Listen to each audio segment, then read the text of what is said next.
Hello students, today we are going to start our next chapter, that is chapter number 10 of NCERT, and the name of the chapter is Light, Reflection and Refraction. So in this chapter we are going to study about reflection and refraction of the light. Reflection consists of one part of the chapter, and in the next part of the chapter we will study about refraction of light. So we will begin with reflection. But before starting with reflection, I want to convey you something about light. So, in your opinion, what light exactly is? What light exactly is? So, light is a form of energy. Light is a form of energy which creates sensation of vision.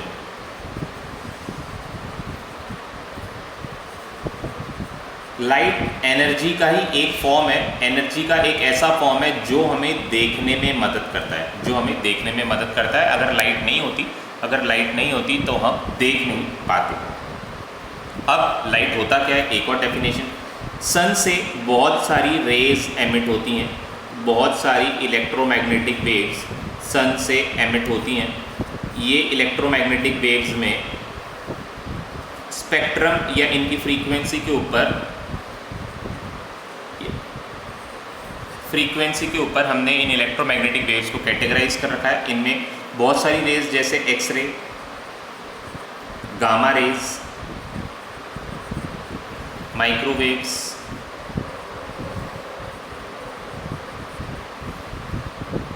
Infrared, ultraviolet, visible raise,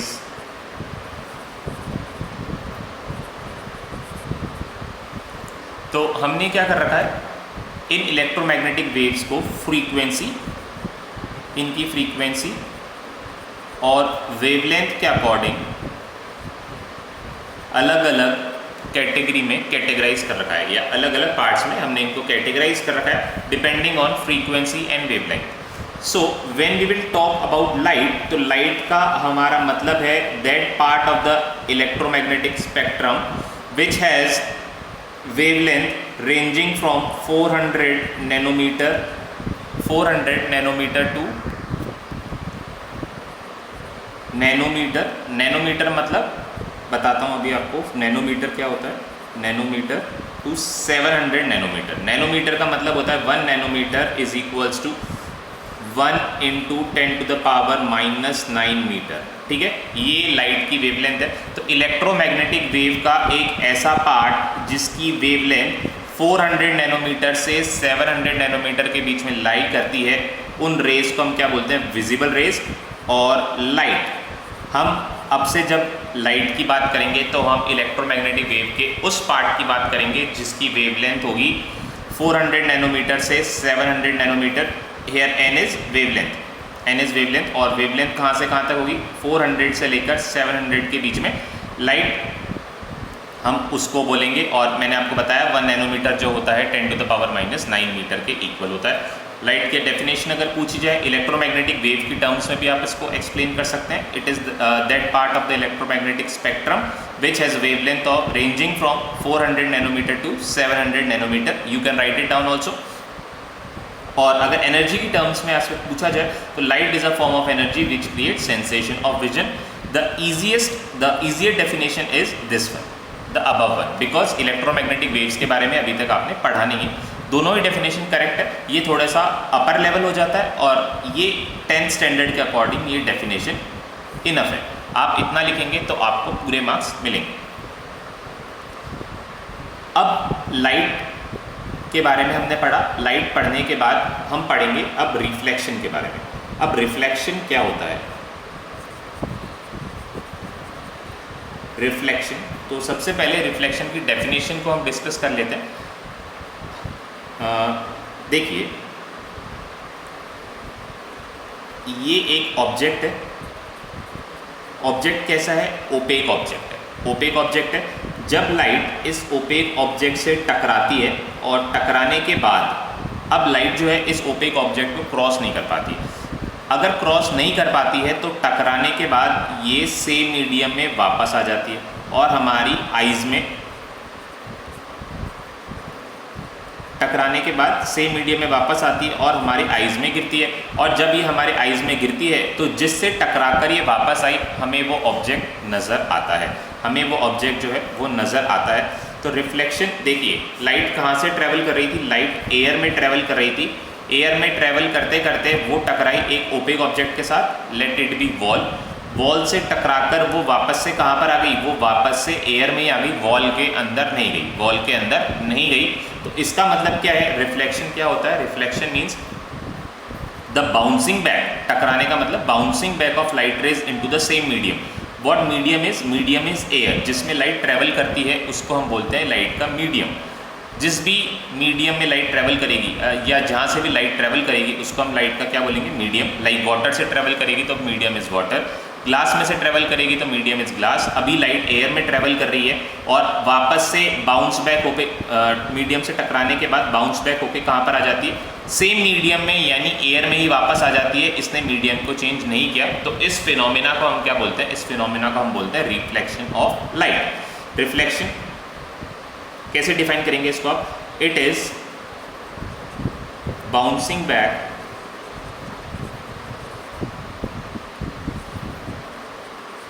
of light rays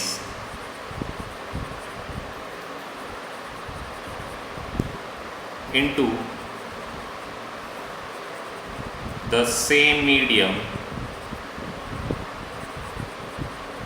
It is the bouncing back of light rays into the same medium after striking an opaque object is called, या हमने पहले लिख दिया it is bouncing back of light rays into the same medium after striking an opaque object. ठीक है, अगर शुरुआत में हम ऐसे लिखते हैं the phenomena of bouncing back of light rays into the same medium after striking an opaque object, तो हम लगा देते हैं इसके बाद is called reflection of light. But हमने इट से डेफिनेशन स्टार्ट किया तो कॉल्ड लिखने की जरूरत नहीं है लास्ट में। तो reflection, it is bouncing back of light rays into the same medium after striking an opaque object. एक नोट में यहाँ पर लिख रहा हूँ, for the phenomena of reflection to take place necessary condition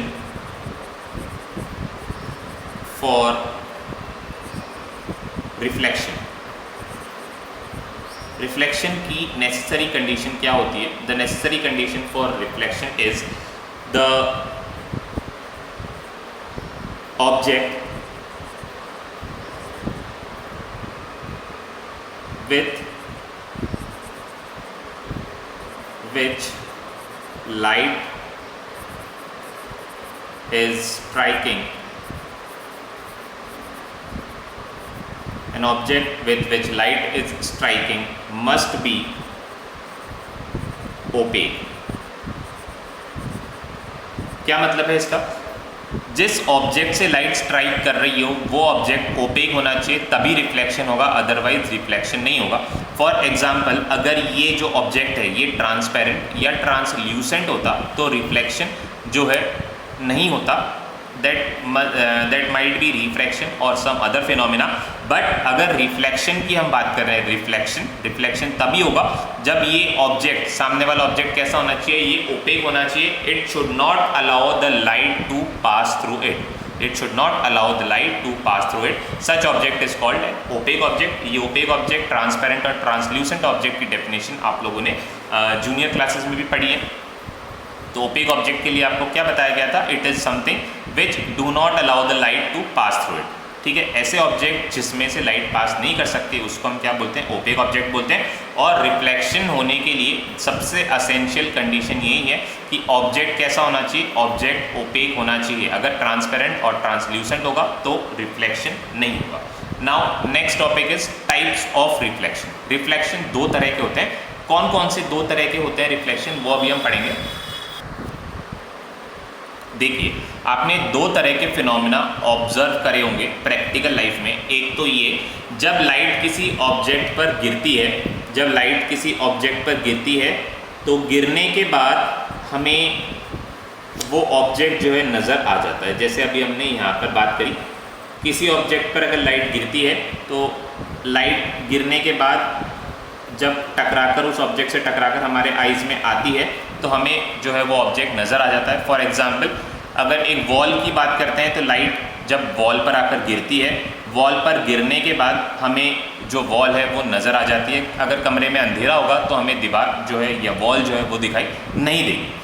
दूसरी तरह का रिफ्लेक्शन ये होता है जिसमें अगर लाइट गिरती है उस ऑब्जेक्ट पर तो हमें क्या होता है, हमें सामने वाला ऑब्जेक्ट या उस ऑब्जेक्ट के सामने, मतलब किसी ऑब्जेक्ट पर लाइट गिरी और हमने देखा जब लाइट उस पर गिरी और हमारी आंखों पे वापस आई तो इसके सामने जो ऑब्जेक्ट रखा हुआ था वो ऑब्जेक्ट हमें नज़र आ गया, वो ऑब्जेक्ट हमें नज़र आ गया। फॉर सपोज़ इसके सामने कोई खड़ा था तो जब लाइट गिरी और गिरने के बाद हमारी आइज़ में एंटर करती है तो हम देखते हैं कि हमें इस ऑब्जेक्ट में इसकी इमेज जो है ये नज़र आती है। ये दो तरह के फिनोमेना आपने ऑब्जर्व करे होंगे।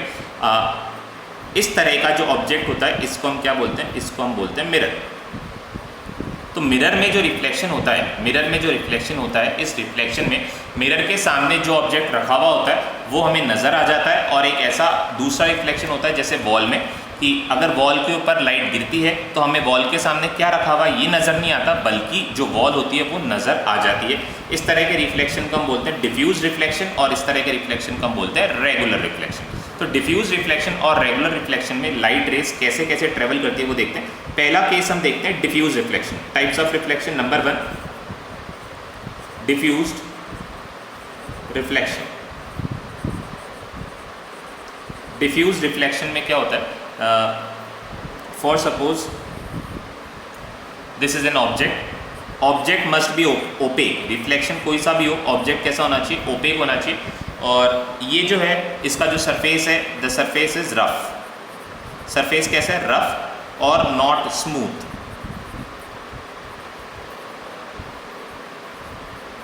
ठीक है, रफ सरफेस को हम क्या बोलते हैं, जो सरफेस स्मूथ नहीं होता उसको हम बोलते हैं रफ सरफेस। अब जब इस पे लाइट की एक बीम आती है, बीम का मतलब अ बंडल ऑफ रेज, जब एक बीम इसके ऊपर इंसिडेंट होती है, इंसिडेंट होने के बाद जैसे ये इससे टकराती है, टकराने के बाद ये रैंडमली किसी भी डायरेक्शन में चली जाती है, ये रैंडमली किसी भी डायरेक्शन में चली जाती है और इस तरह से। तो ये वाला जो रिफ्लेक्शन होता है इसको हम बोलते हैं diffuse reflection.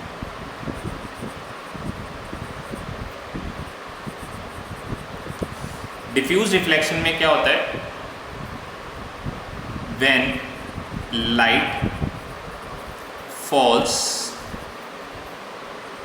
on an object, it gets visible to us। अगर किसी ऑब्जेक्ट पर लाइट गिरती है या लाइट इंसिडेंट होती है तो वो ऑब्जेक्ट हमें विजिबल हो जाता है। कौन सा ऑब्जेक्ट, जिस पर भी लाइट इंसिडेंट होती है। इंसिडेंट होने का मतलब लाइट गिरना या लाइट का आना इज कॉल्ड इंसिडेंट। तो जिस ऑब्जेक्ट पर भी लाइट गिरती है वो ऑब्जेक्ट हमें विजिबल हो जाता है। This type of reflection is called diffuse reflection. Now second is regular reflection. अब रेगुलर रिफ्लेक्शन कौन सा होता है,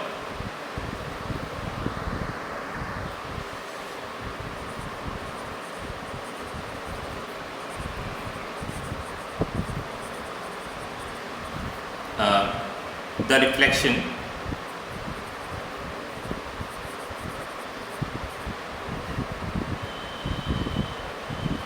in which the object in front of smooth surface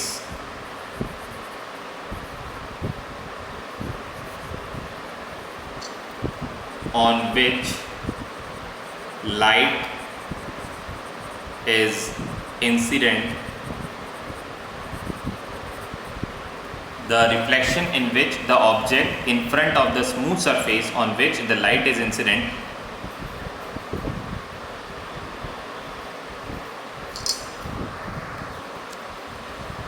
makes the object visible to us is called regular reflection.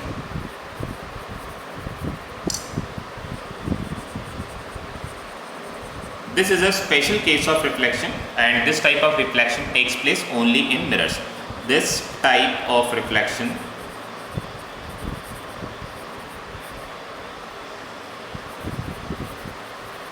takes place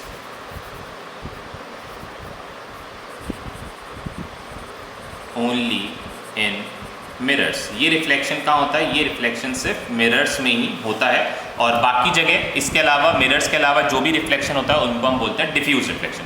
जो mirror में reflection होगा उसको हम बोलेंगे रेगुलर रिफ्लेक्शन, और मिरर के अलावा जहाँ भी रिफ्लेक्शन होगा, जैसे आपको वॉल दिख रही है, आपको टेबल दिख रहा है, आपको चेयर दिख रहा है, it is all a part of diffuse reflection. और मिरर में क्या होता है? मिरर में रेगुलर रिफ्लेक्शन होता है, जिसमें मिरर के सामने रखा हुआ ऑब्जेक्ट, लाइट के गिरने पर मिरर के सामने रखा हुआ ऑब्जेक्ट आपको विजिबल हो जाता है. रे डायग्राम देखिए इसका. For suppose this is a mirror, the surface must be smooth. इसका एक कंडीशन क्या है? Surface is smooth and polished. Smooth and polished surface. Surface कैसा है? सरफेस है स्मूथ और पॉलिश्ड. और जब लाइट इस पे इंसिडेंट होती है तो आप देखिए, इंसिडेंट होने के बाद जिस तरह से इंसिडेंट होती है सेम उसी तरह से रिफ्लेक्ट बैक भी करती है. यहाँ पे जो रिफ्लेक्टेड बीम है ये पैरेलल है, और जब ये रेज हमारी आइज़ में एंटर करती हैं तो हमें मिरर के सामने रखा हुआ जो भी ऑब्जेक्ट होता है वो ऑब्जेक्ट हमें विजिबल हो जाता है. यहाँ पर क्या होता है? इस केस में सारी रेज हमारी आइज़ में एंटर नहीं कर पाती, इसीलिए हम मिरर के सामने या फिर सरफेस के सामने जो भी ऑब्जेक्ट रखा हुआ है उसको हम नहीं देख पाते.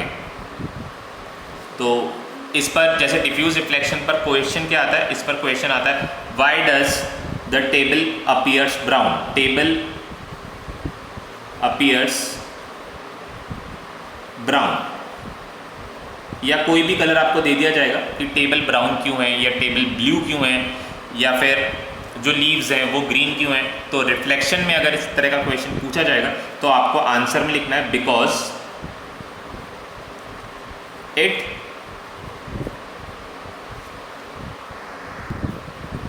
reflects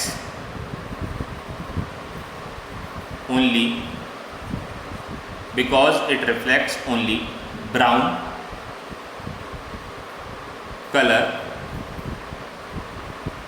and rest of the colors are absorbed by the surface. तो ऐसे ही अगर आपके सामने क्वेश्चन आ गया why does leaves are green, तो आप लिखेंगे because leaves reflect only green colour and rest colours are absorbed by the surface. बाकी कलर्स को लीफ एब्जॉर्ब कर लेती है और सिर्फ ग्रीन कलर को रिफ्लेक्ट करती है, इसलिए जो लीफ होती है वो ग्रीन नज़र आती है. टेबल ब्राउन इसलिए नज़र आता है क्योंकि वो सिर्फ ब्राउन कलर को रिफ्लेक्ट करता है, बाकी कलर्स को एब्जॉर्ब कर लेता है. आपको पता होगा लाइट के पास 7 कलर्स होते हैं. विबग्योर जो आपने पढ़ा है, violet, indigo, blue, green, yellow, orange and red, ये विबग्योर कलर्स होते हैं लाइट में. और जो कलर रिफ्लेक्ट होता है हमें ऑब्जेक्ट उसी कलर का नज़र आता है, बाकी सारे कलर्स क्या कर लेता है? ऑब्जेक्ट एब्जॉर्ब कर लेता है. जो एब्जॉर्ब कर लेता है वो कलर हमें नज़र नहीं आता, और बाकी जो रिफ्लेक्ट करता है उसी कलर का हमें ऑब्जेक्ट नज़र आता है. और ये है रेगुलर रिफ्लेक्शन. इसमें ऑब्जेक्ट जैसा भी होता है वैसा ही आपको नज़र आता है, पर ये जो रिफ्लेक्शन है ये सिर्फ मिरर्स में ही होता है, मिरर्स के केस में ही होता है. अभी जो हम रिफ्लेक्शन की बात करेंगे, डिफ्यूज रिफ्लेक्शन की बात नहीं करेंगे. अभी हम बात करेंगे सिर्फ रेगुलर रिफ्लेक्शन की, जिसमें हमें इमेज विजिबल होती है. तो अब से जब भी मैं रिफ्लेक्शन यूज़ करूँगा तो आपको क्या कंसिडर करना है? Regular reflection. यानी सरफेस हमारा कैसा है? सरफेस हमारा स्मूथ या पॉलिश्ड है. सरफेस हमारा स्मूथ या पॉलिश्ड है. हम अभी सिर्फ इसी रिफ्लेक्शन की बात करेंगे। हमारे कोर्स में रेगुलर रिफ्लेक्शन है बस, बट डिफ्यूज रिफ्लेक्शन का 1 मार्क का क्वेश्चन पूछ लिया जाता है एग्जाम में, तो आपको ये भी ध्यान रखना है। और अभी अब से जब मैं रिफ्लेक्शन की बात करूंगा, it must be regular reflection. ठीक है, अब हम हमारा टॉपिक स्टार्ट करते हैं। रिफ्लेक्शन, टाइप्स ऑफ रिफ्लेक्शन हमने पढ़ा। अब इसके बाद रिफ्लेक्शन, हमने रिफ्लेक्शन की डेफिनेशन भी पढ़ी। अब इसके बाद रिफ्लेक्शन पढ़ने के लिए हमें रिफ्लेक्शन के कुछ लॉज भी सीखने पड़ेंगे, क्योंकि फिजिक्स में कुछ भी फिनोमिना होता है तो उसके लिए कुछ स्पेसिफिक रूल्स होते हैं, कुछ लॉज होते हैं। तो रिफ्लेक्शन के क्या 2 लॉज हैं वो हमें सीखने पड़ेंगे रिफ्लेक्शन पढ़ने से पहले। तो next topic is laws of reflection. Laws of reflection. Number 1, the angle of incidence is equal to angle of reflection.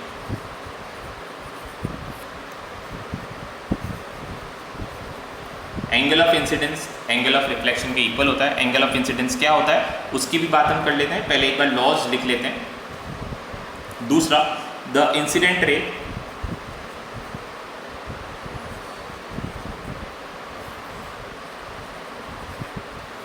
The refracted रे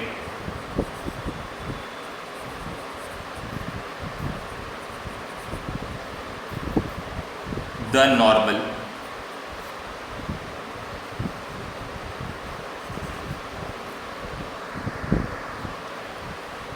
all lie on same plane। अब हम दोनों लॉज को हम समझते हैं कि दोनों लॉज क्या कहना चाहते हैं। तो दोनों लॉज को समझने से पहले हमें इनमें कुछ टर्म्स हैं उनको आइडेंटिफाई करना पड़ेगा। Angle of incidence, angle of reflection. Angle of incidence, angle of reflection, incident ray, refracted रे, sorry it must be reflected ray, reflected रे, the normal, all lie on the same रे। तो पहले हमें जैसे angle of incidence, angle of reflection, incident ray, reflected रे और normal, इनको आइडेंटिफाई करना पड़ेगा। जब तक हम इनको आइडेंटिफाई नहीं कर पाएंगे तब तक हम इन लॉज को भी नहीं समझ पाएंगे। तो चलिए सबसे पहले हम आइडेंटिफाई करते हैं ये जो टर्म्स हैं, जो स्पेसिफिक टर्म्स हैं, इनके मीनिंग्स क्या होते हैं। For example, if this is a mirror, ये एक मिरर है, या फिर कोई भी ओपेक सरफेस है, any opaque surface,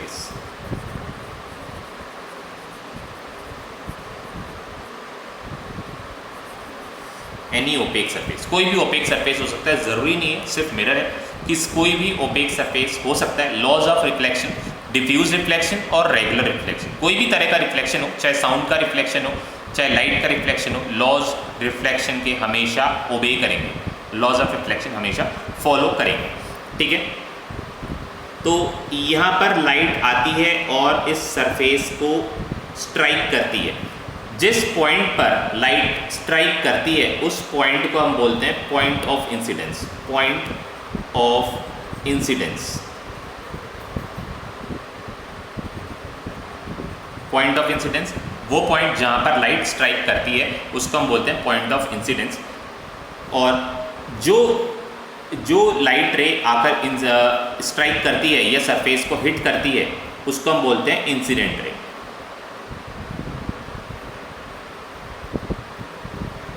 incident ray का नाम हम यहाँ पर रख देते हैं AB। AB is the incident ray. फिर हम क्या करते हैं, इसके बाद जिस पॉइंट पर लाइट इंसिडेंट करती है, सरफेस के ऊपर जिस पॉइंट पर भी लाइट इंसिडेंट कर रही है उस पॉइंट पर आपको बनाना है एक perpendicular, and this perpendicular is called normal. इसका नाम हमने रख दिया NB, इसका नाम हो गया, और इसका नाम है normal.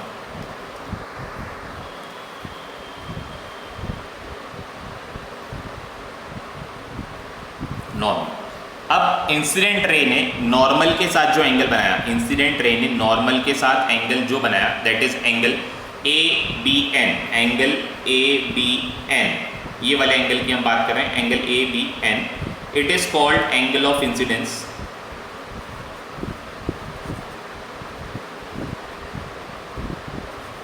It is called angle of incidence. ठीक है, अब इसके बाद देखिए लाइट स्ट्राइक हुई, सरफेस कैसा है, ओपेक है, और ओपेक सरफेस होने की वजह से अब लाइट क्या करेगी, सेम मीडियम पर बाउंस बैक करेगी, सेम मीडियम पर बाउंस बैक करेगी, मतलब जिस मीडियम से ये आ रही थी उसी मीडियम में वापस जाएगी। तो लाइट जो है इस तरह से वापस जाती है। ये जो रिफ्लेक्ट होने के बाद जो लाइट गई है इसको हम बोलते हैं रिफ्लेक्टेड रे। रिफ्लेक्टेड रे का नाम हमने रख दिया BC। BC is the reflected ray. AB क्या है, AB is incident ray, BC is reflected ray, and NB और BN इज नॉर्मल। और जो एंगल रिफ्लेक्टेड रे ने नॉर्मल के साथ बनाया, angle CBN, angle CBN is called angle of reflection. Angle CBN is called angle of reflection. CBN जो है इसको हम बोलते हैं एंगल ऑफ रिफ्लेक्शन। तो इंसिडेंट रे, जो रे ऑब्जेक्ट पर, किसी भी ओपेक ऑब्जेक्ट पर इंसिडेंट होती है, किसी भी ओपेक ऑब्जेक्ट को स्ट्राइक करती है, उसको हम बोलते हैं इंसिडेंट रे। इंसिडेंट रे ये कहाँ से आती है, इसको ऑब्जेक्ट एमिट करता है, ऑब्जेक्ट एमिट करता है। जो भी ऑब्जेक्ट है, हर ऑब्जेक्ट देखिए, किसी भी ऑब्जेक्ट पर अगर लाइट गिरती है तो वो लाइट को रिफ्लेक्ट करता है, लाइट को एमिट करता है। देखिए एक होते हैं लुमिनियस ऑब्जेक्ट। लुमिनियस ऑब्जेक्ट वो होते हैं जिनके पास खुद की लाइट होती है, और एक होते हैं non luminous object. Non luminous object वो ऑब्जेक्ट होते हैं जो कि दूसरों की लाइट रेस को एमिट करते हैं। इंसिडेंट रे किसने दी, इंसिडेंट रे लुमिनियस ऑब्जेक्ट भी दे सकता है, incident ray non luminous object भी दे सकते हैं। दोनों ही ऑब्जेक्ट से जो लाइट रे आकर ओपेक ऑब्जेक्ट को स्ट्राइक करती है या हिट करती है उसको हम क्या बोलते हैं, इंसिडेंट रे। जिस पॉइंट पर स्ट्राइक करती है उसको हम क्या बोलते हैं, पॉइंट ऑफ इंसिडेंस। और उस पॉइंट पर जो परपेंडिकुलर होगा सरफेस के साथ, नॉर्मल क्या करते हैं, नॉर्मल हमेशा 90 डिग्री बनाएगा सरफेस के साथ, तो इसको हम क्या बोलते हैं, इसको हम बोलते हैं नॉर्मल। और इंसिडेंट रे ने नॉर्मल के साथ जो एंगल बनाया उसको हमने बोला एंगल ऑफ इंसिडेंस। और साथ साथ जब स्ट्राइक होने के बाद लाइट रे सेम मीडियम में बाउंस बैक करती है उसको हम बोलते हैं उसको हम बोलते हैं रिफ्लेक्टेड रे। और रिफ्लेक्टेड रे ने नॉर्मल के साथ जो एंगल बनाया उसको हम क्या बोलते हैं, एंगल ऑफ रिफ्लेक्शन, उसको हम बोलेंगे एंगल ऑफ रिफ्लेक्शन। अब हम इन दोनों लॉज को समझते हैं। It is angle I angle of incidence, and it is angle R angle of reflection. First law कहता है angle I is equals to angle R। Angle of incidence और angle of reflection जो है हमेशा equal रहेंगे। Angle of incidence और angle of reflection हमेशा equal रहेंगे। Angle I is equals to angle R। This is first law of reflection. अब second law क्या कहता है, सेकंड लॉ ये कहता है कि incident ray, reflected ray and the normal all lie on the same plane. Same plane पर lie करते हैं। इसका क्या मतलब है, इसका ये मतलब है कि जैसे मैंने इन तीनों रेस को कॉपी के ऊपर इंडिकेट किया है, कॉपी के ऊपर इंडिकेट किया है, and you know that copy is a plane. Copy क्या है, कॉपी एक प्लेन है, तो तीनों को मैं इस प्लेन के ऊपर ड्रॉ कर सकता हूँ। इसका मतलब ये है कि ये तीनों एक ही प्लेन पर लाई करते हैं। इसका प्रैक्टिकली मैं आपको करके बताता हूँ।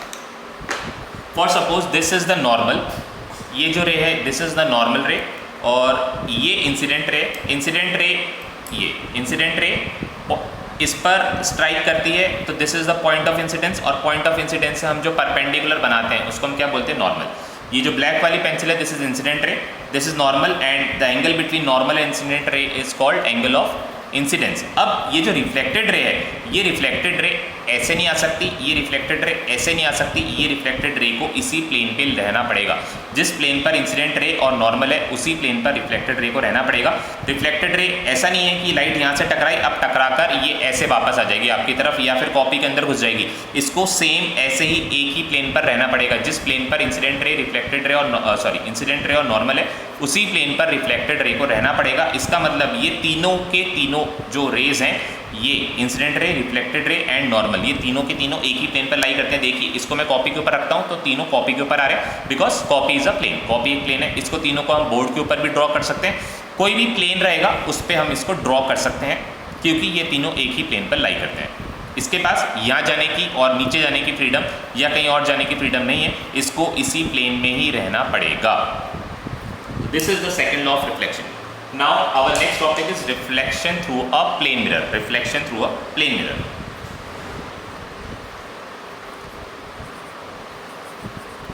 Reflection through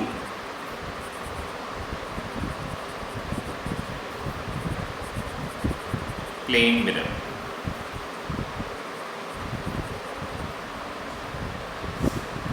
प्लेन मिरर से जो रिफ्लेक्शन होता है तो उसका रे डायग्राम हम देखते हैं। For suppose this is a plane mirror,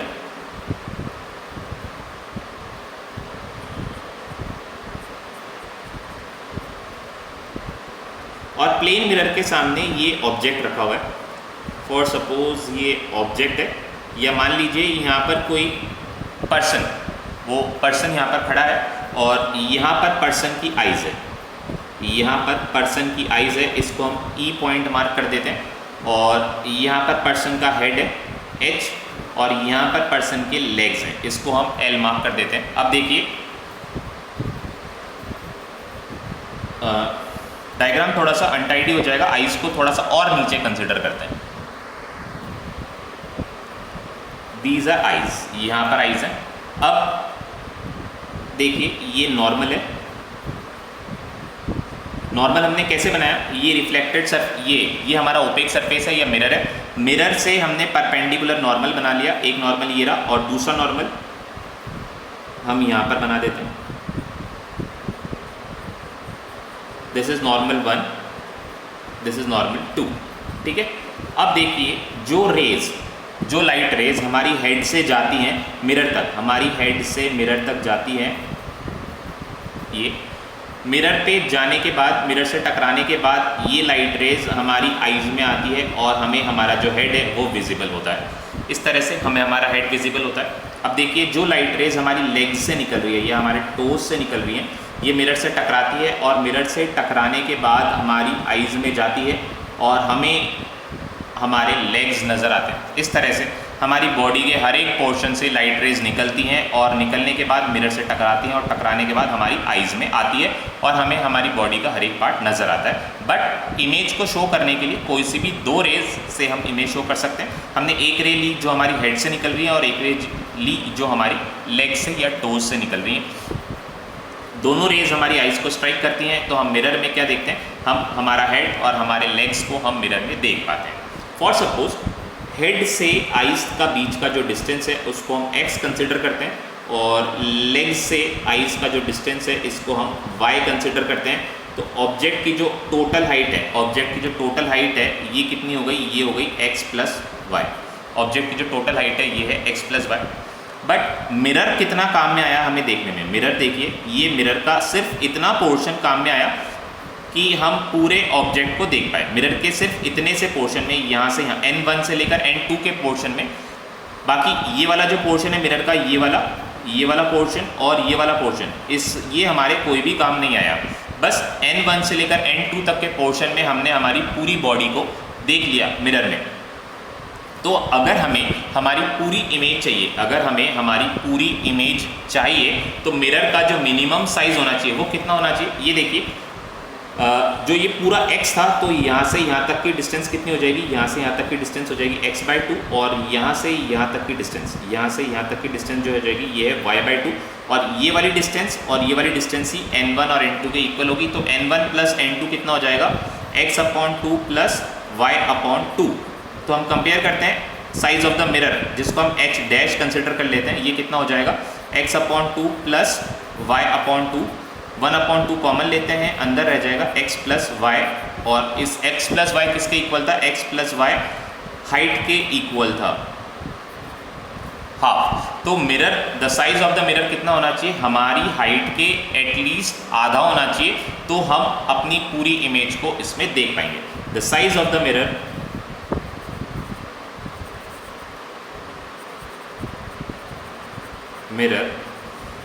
should be exactly half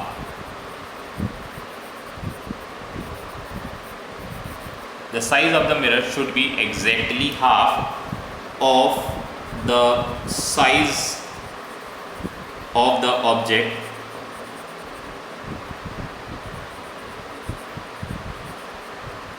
the size of the mirror should be exactly half the size of the object to view a complete image।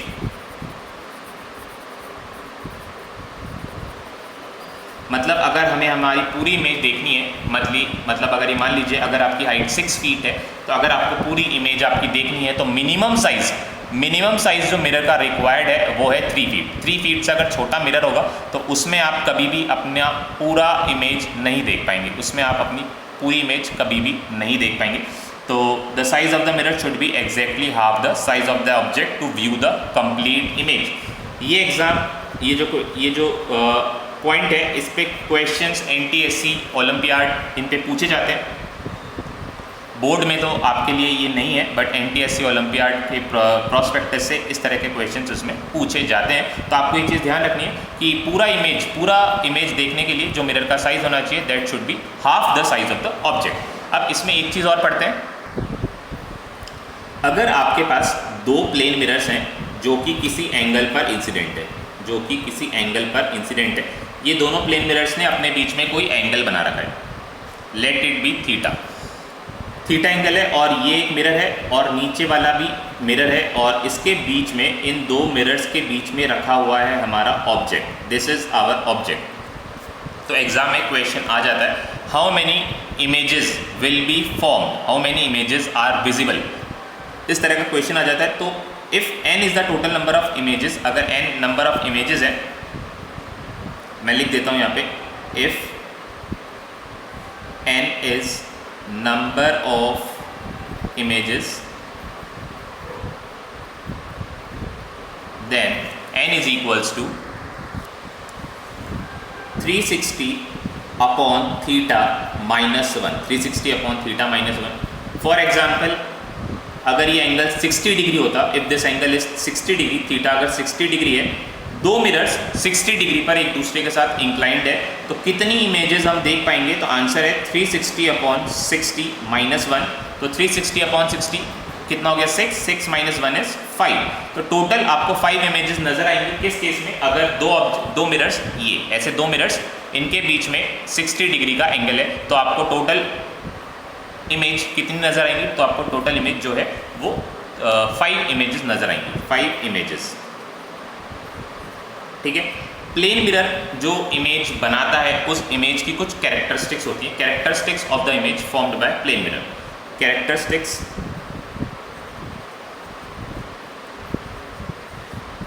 Of the image formed by plane mirror. Characteristics of the image formed by plane mirror. क्या characteristics होती हैं? तो number 1, size of the image is exactly equal to the size of the object. Size of the image size is equal to size of object.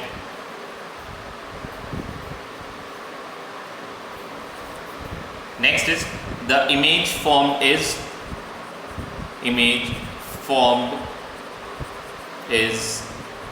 virtual। Image formed is virtual. Virtual image कौन सी होती है? जिसको आप screen पर obtain नहीं कर सकते, ये वर्चुअल इमेजेस और रियल इमेजेस के बारे में हम नेक्स्ट क्लास में डिस्कस करेंगे। अभी आप इतना ध्यान रखिए, वर्चुअल इमेजेस वो इमेजेस होती हैं जिनको आप कभी भी स्क्रीन पर ऑब्टेन नहीं कर सकते। ये इमेजेस एक्चुअली में फॉर्म ही नहीं होती। तो पहले मेरे को पूरा समझाना पड़ेगा कि इमेज फॉर्मेशन कब होती है, उसके बाद मैं आपको रियल और वर्चुअल इमेज समझा पाऊंगा। तो अभी आप ये याद रख सकते हैं कि वर्चुअल इमेजेस वो इमेज होती हैं जो कभी भी स्क्रीन पर ऑब्टेन नहीं की जा सकती, या फिर वो इमेजेस जो कभी भी रियल में फॉर्म ही नहीं होती, उनको हम बोलते हैं virtual images. The image is exactly, the image formed is exactly at same distance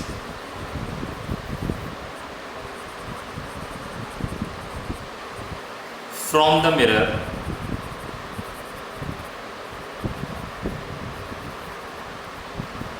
as far the object is। इसका मतलब क्या है? ये स्टेटमेंट का क्या मतलब है ये मैं अभी आपको डायग्राम से बताता हूँ। जैसे ये हमारा प्लेन मिरर है और प्लेन मिरर के सामने कोई ऑब्जेक्ट रखा हुआ है और ऑब्जेक्ट का डिस्टेंस मान लीजिए मिरर से है x, मिरर से है x, तो इमेज जो हमारी फॉर्म होगी ये भी x डिस्टेंस पर ही फॉर्म होगी, ये भी x डिस्टेंस पर ही फॉर्म होगी, मिरर से x डिस्टेंस पर ही इमेज फॉर्म होगी। तो इस स्टेटमेंट का ये मतलब है कि मिरर से जितनी दूर ऑब्जेक्ट है, मिरर से उतनी ही दूर क्या बनेगी, मिरर से उतनी ही दूर इमेज बनेगी। और एक और चीज़, magnification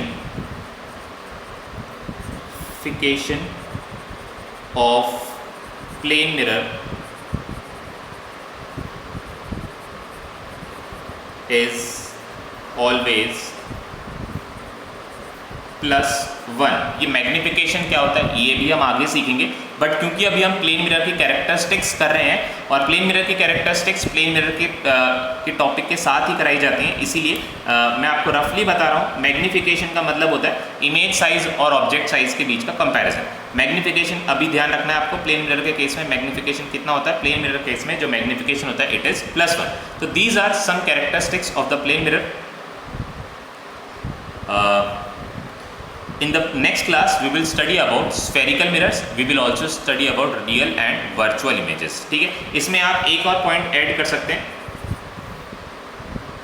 the image is exactly same as object।